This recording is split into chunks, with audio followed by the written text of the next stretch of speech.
Hi, this is Sarah from Hardcover Hearts, and I'm here today with my very first created book tag. So I'm calling this All the Feels book tag because I want to talk about the feelings that come up for people when they read books. I'm very interested in books that provoke and create a response in people, be it intellectual, but in this case, I'm talking specifically about emotions or visceral reactions. And so I wanted to explore this. The reason I started thinking about this topic as a possible tag was in my last video. I did my weekly wrap up and I mentioned some books that I was interested in possibly looking at reading. One of them was 13 Ways of Looking by Colin McCann. And while Sean, the book maniac, had mentioned that the audio version of that book is really exceptional and that the author actually reads it. So even though I had the digital copy on my book hold from the library, I swapped it out for the audiobook unscripted and immediately jumped into it. And he was right. It is remarkable. I just started it and it is giving me a lot of feels. So let's start and see what we come up with, shall we? So the first is, what is your instinctive physical response to a book that's delighting you? So an example would be my husband, when he's reading something that I know he's enjoying, he'll go, huh, and he nods as if knowing a knowing nod, like, oh yeah, okay, I get this. For me, I have found out, because he's made mention, and now after listening to the Colin McCann book, I recognize that if I'm hearing a beautiful line or a beautiful sentence or a passage that's really speaking to me, I will sigh, close my eyes, and put my hand on my heart. It's unconscious. I just do it. And my husband has made mention of it a few times, that he's like, oh, you're really enjoying that one, huh? I see. So that's my instinctive response. Second question, has there ever been a specific meal or a food passage in a book that you recall because it stuck with you? For me, there's two. The first one was when I was a little girl and I read The Lion, the Witch, and the Wardrobe. And I heard about this thing called Turkish Delight, this sweet. And I thought it must be exceptional for this little boy to be willing to basically give over his entire family to the witch.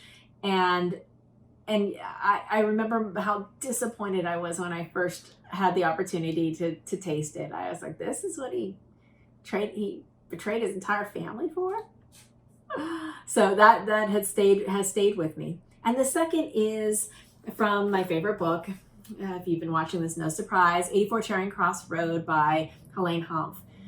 In this book, she has befriended the staff at a bookstore in London, and they're doing a correspondence. So this is all told by epistolary novel.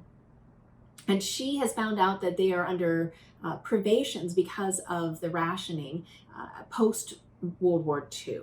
And so she is trying to show them some kindness, and she's so appreciative of everything that they're sending her and things that they're looking for on her behalf, that she sends some care packages. And these care packages, so one of them is tins of cured ox tongue.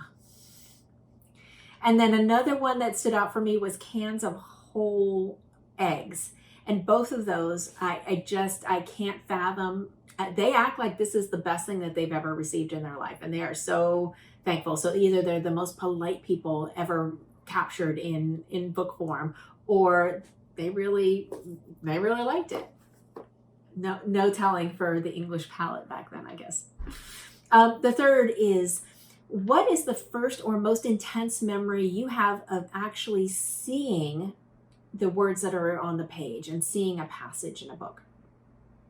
So for me, I remember feeling very, very strongly that I knew how to navigate the secret garden in this book. This is a classic book, and this is by Frances Hodgson Burnett.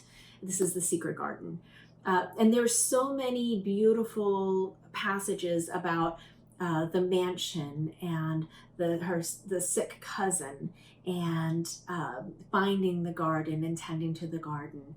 And I just remember feeling very transported to that space as a young girl, and I've never forgotten that experience. When was the last time you had an angry or frustrated, disgusted feeling with a book that made you slam it or throw it across the room or nearby on the couch? I don't know. So for me, I did throw it, and I think I threw it across the room, and it was the Murakami book, Men Without Women. And it was when I hit this I had already been having some bad vibes as I'm reading this, that the women characters were one-dimensional, if at all.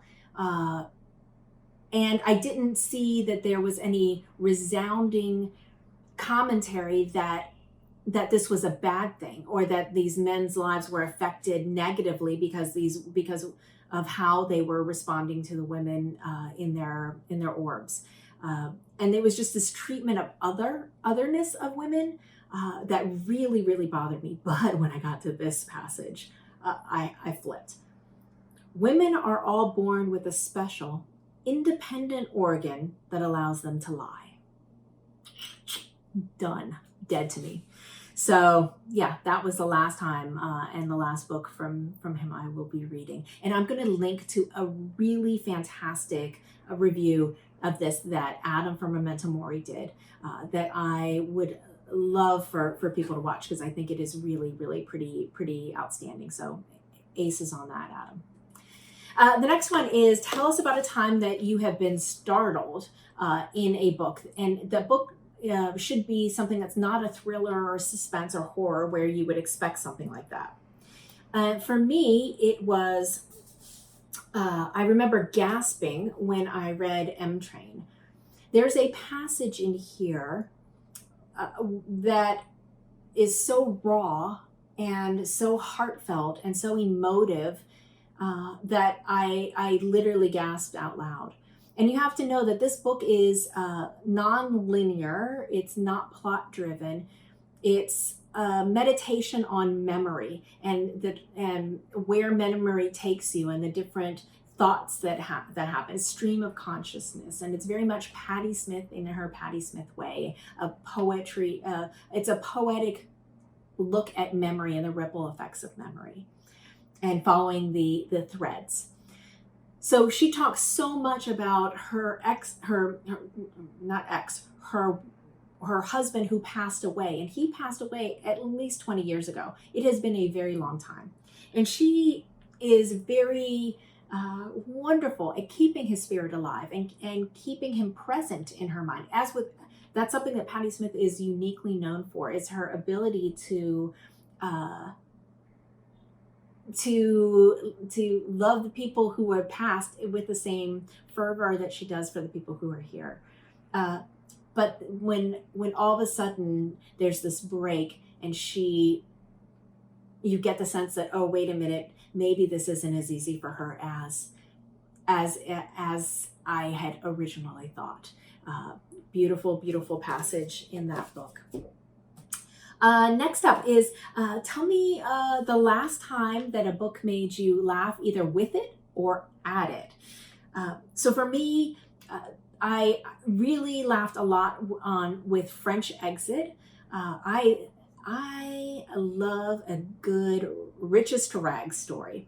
And this one had a lot of very funny, snarky funny kind of laughter, laughing at the characters.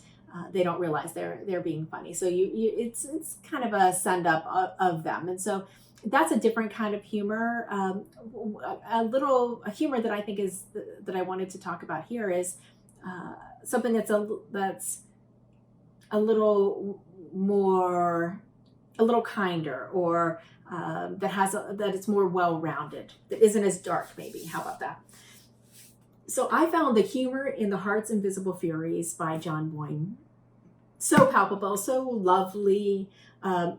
One of the irony I'm about to say is that one of the running gags in this book is that the main character, Cyril Avery, is adopted, and his father will not stop saying, well, Cyril's not a real Avery.